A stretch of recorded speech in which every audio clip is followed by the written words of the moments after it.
If you're thinking about cashing out of an annuity, there's three things that you absolutely need to know before you do that. And understanding these three things can really potentially save you a lot of money and possibly making some really big mistakes, including number three, which could cost you a ton of money in unnecessary taxes. So number one is understanding the surrender period. Most annuities have some period of time, usually probably most commonly 7 years, where you're required to keep the bulk of your principal in that annuity. Otherwise, it could be subject to an early withdrawal penalty. That could be sometimes upwards of 8 or even 9%. And usually it has a schedule that tends to go down a little bit every year. And then maybe after that 7th year, or in some cases, maybe longer after the 10th year, it would be completely penalty free. But you really want to understand that, and especially even the timing of that as well. So you might cash out of an annuity only to find out that if you would have waited just another month, it would have maybe reduced that surrender penalty pretty substantially. So paying that surrender penalty is a really, really big deal, and understanding what that schedule is very important. Number two is understanding why you bought the annuity in the first place. You may have bought it some years back. Maybe it's not a really good annuity. Maybe that's the case.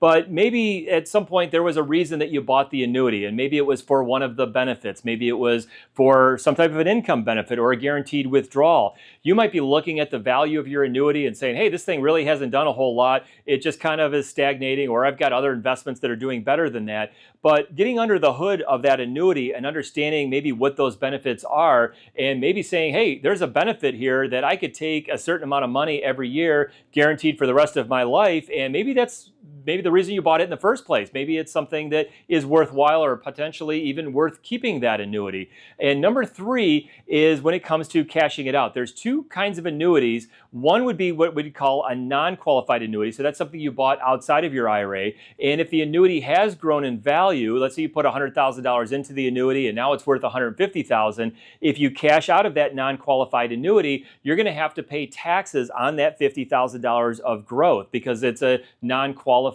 annuity. And if you're under 59 and a half, you could also get hit with a 10% penalty on that growth of 50,000 in this case, in this example. So you want to understand what type of annuity you have. Is it an IRA annuity or is it a non-qualified annuity? And understand that there may be some taxes there. There may be, if you don't like your annuity, there may be an option to do something called a 1035 exchange. That would require you to go into some other type of insurance product, maybe another annuity or something along those lines, but you could then continue to defer that gain that you have in that annuity and move it over to whatever other annuity that you might be moving it to. So that could be an option for you if you just don't like the annuity that you have, but there's something out there that may be better.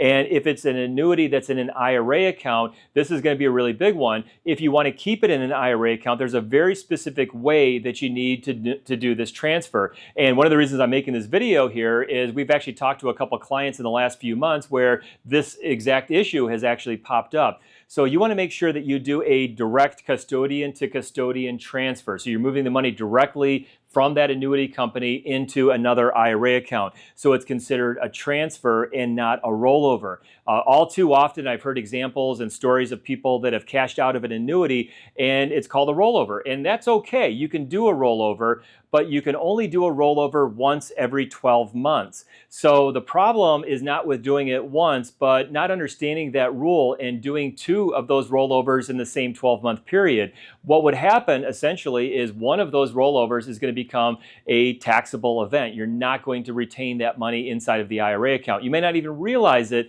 at the time. It may be something that only comes up as you get a letter from the IRS in a year or two and they say, hey, you did this rollover 2 times or a rollover 2 times from one IRA to another, and therefore one of these rollovers is going to be a taxable event. So you need to understand that, and if you don't understand that, it's something you need to talk with your tax professional about or a financial advisor that does understand that, because that's something that can trip a lot of people up. And with the size and the values of some of these annuities that could have hundreds of thousands of dollars in there, that would be a very unfortunate thing to have a $200,000, $300,000, or even a $500,000 taxable event that you weren't really planning on. So those are the three things about annuities. I'm Bill Lethman, MoneyEvolution.com.